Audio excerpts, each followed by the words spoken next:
মেজবা ওর দিকে কেমন অদ্ভুতভাবে জানি তাকিয়ে আছে। আকসা একটু অপ্রস্তুত হলো, সৌজন্যতামূলক হাসিও দিল। তৎক্ষণাৎ মেজবা ওর দিক থেকে চোখ সরিয়ে নিয়ে ইরফানের সাথে কথা বলায় ব্যস্ত হলো।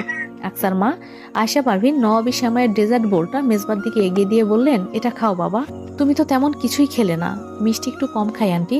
মেজবা ভদ্রতা সূচক হেসে কথাটা বলতেই পাশ থেকে ইরফান বলে উঠল, হ্যাঁ মা, ও তো মিষ্টি জাতীয় খাবার কম খায়, তোমার মনে নেই?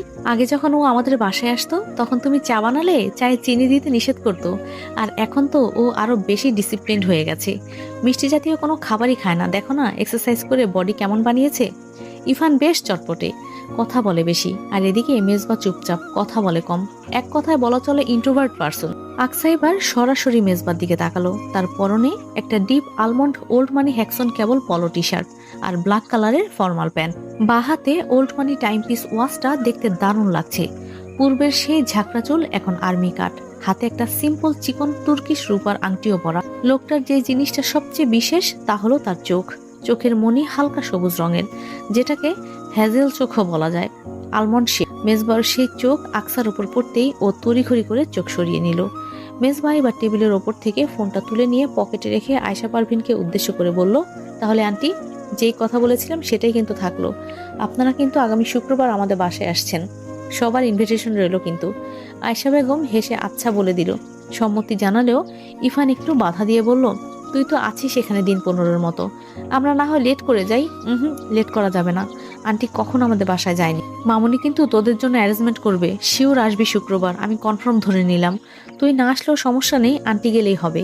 ইরফান আলতোভাবে মেজবার পিঠে একটা চাপড় বসিয়ে মৃদু হেসে বলল, আচ্ছা যাব, আমরা সবাই যাব, এখন উঠি তাহলে। মেজবা উঠতেই ইরফান ওর হাত টেনে ধরে বলল, আরেকটু থাক, মাত্র তো এলি। মেজবা ঘড়িতে সময় দেখে বলল, সরি রে, সময় নেই হাতে, একবার ছোটমণিদের বাসায় যেতেই হবে, না হলে উনি রাগ করবেন।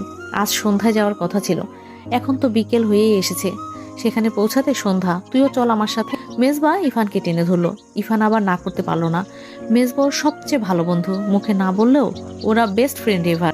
ওর সঙ্গ সহজে ছাড়ে না ইরফান। ছেলেটা ভীষণ ভদ্র এবং মার্জিত, ওর সঙ্গ ইরফানের খুব ভালো লাগে, এজন্যই সুযোগ পেলেই ওর সঙ্গে থাকে। এতগুলো বছরের বন্ধুত্বে এটাই ঘটে চলেছে, দূরে থাকলেও বন্ধুত্বে কোনো খামতি নেই। ইরফান বাসায় পরা পরনের টি শার্টটা খুলে তৈরি হয়ে আসতে গেল ওর রুমে।